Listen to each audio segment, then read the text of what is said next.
તો immediately decision લેવું પડ્યું હોય તેવું હું તમને સ્ટોરીમાં કહીશ. ઇન્સ્ટાગ્રામની નીકળી રહ્યો છું હાલ અમદાવાદ મેટ્રો કાલુપુર તરફ, કારણ કે આપણે હવે રેલવે સ્ટેશન છોડવું પડશે.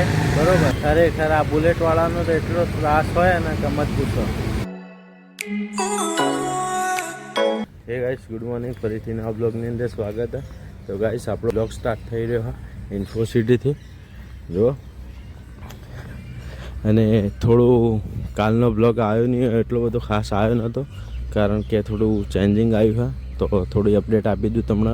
પહેલાં જઈએ ફટાફટ મેટ્રો સ્ટેશન, મેટ્રો પકડીએ ને પછી જઈએ અને જુઓ ઇન્ફોસિટીનો વ્યૂ.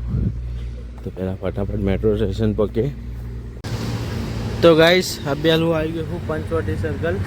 અને ગાઈસ થોડું ચેન્જિંગ આવ્યું કારણ કે આપણે હવે રેલવે સ્ટેશન છોડવું પડશે. બરાબર,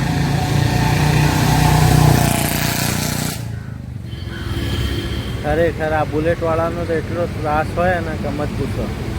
તો આપણે રેલવે સ્ટેશન છોડવું પડશે, કારણ કે બીજી જગ્યાએ સેટ કરવી હોય તો બીજી જગ્યાએ રહેવા જવાનું હોવા.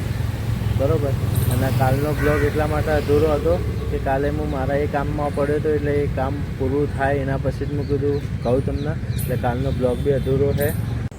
તો ગાઈસ, આવી ગયો રેલવે સ્ટેશન ને એક થોડું અપડેટ છે તો કહીશ થોડા શોર્ટ ટાઈમમાં. બરાબર, કાલ નીકળીએ. તો ગાઈસ, આવી ગયો તો રેલવે સ્ટેશન, એથી પછી નીકળી રહ્યો છું હાલ અમદાવાદ મેટ્રો કાલુપુર તરફ. બરાબર, તો એક થોડું નવું અપડેટ છે, અમારે ઇન્સ્ટાગ્રામ સ્ટોરીમાં જોઈ લેજો. બરાબર, બ્લોગ આવ્યો હોય એના પહેલાં સ્ટોરી આવી જાય. અને એમાં થયું છે એવું, બાઇકનું રિપેરિંગ માટે ગયો હતો તો વ્હીલ પ્લેટ જો મળી ના, અને પ્લસ બીજું કે ઇન્સ્યોરન્સમાં 15 થી 20 દિવસનું કહેતો હતો. તો 15 થી 20 દિવસ મેં કાંઈ એવું હતું નહીં, તો ઇમિડિયેટલી ડિસિઝન લેવું પડ્યું હોય તેવું હું તમને સ્ટોરીમાં કહીશ ઇન્સ્ટાગ્રામની, યા તો પછી આગળ બ્લોગમાં કહીશ. બરાબર, બના રહેજો બ્લોગની અંદર. આજનો બ્લોગ હોય એન્ડ કરીએ. Bye, take care. અને જુઓ ખાલી